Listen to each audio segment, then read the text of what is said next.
Hello guys! Andito na naman kami ngayon guys. Na-enjoy talaga yung mga bata sa pagpaligo dito sa Arvis Mangrove Cafe.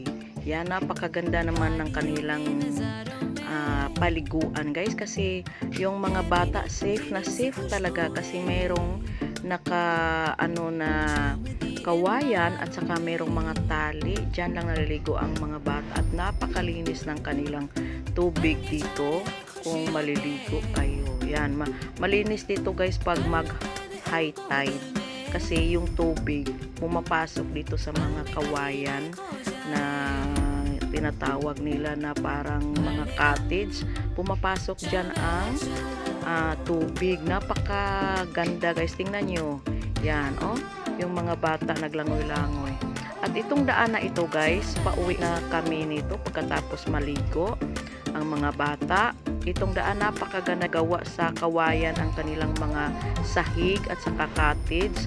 Oh, yan ang mga nila, may mga tali na mga pisi.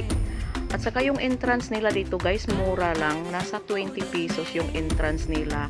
At saka yung 3 years old below, free na yun ang mga 3 years old na mga bata pababa.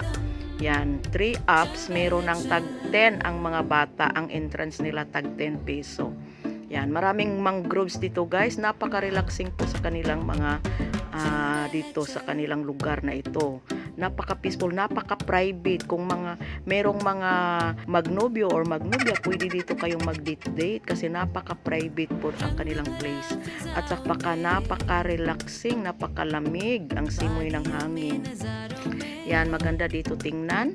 O, sa Arvis, dito ang kanilang napakasaya dito kung dito kayo pumupunta. Makikita lang po ito guys dito sa Barangay Bulanon, sakop sang Sagay City, Negros Occidental po. Yan, ito ang lugar na first time kong nakapunta dito guys, pero nagandahan ko. At saka ang kanilang mga food, ang dami nilang mga food na pwede yung pagpilian.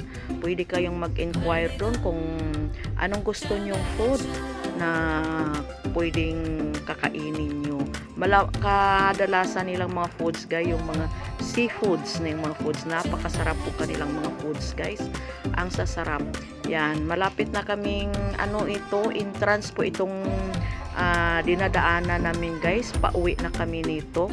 Yan, na kami. Maliit ang lang ang kanilang entrance, kaya parang makitid, pero pagpasok mo sa loob, ang ganda sa loob. Yan, na dito na kami ang labasan.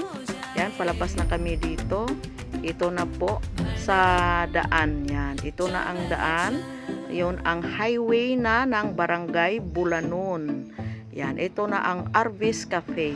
Yan, dito lang ang may pangalan dyang welcome. Papasok na yan. So, dito na nagtatapos ang aming pag-enjoy, banding. Thank you so much, Inday Iril. Bye-bye na. Uuwi na kami. Bye guys. Thank you for watching guys. See you on my next video. Paki-share naman at bye. Thank you for watching guys. God bless us all. Amping kanunay sa mga lahat ng mga followers.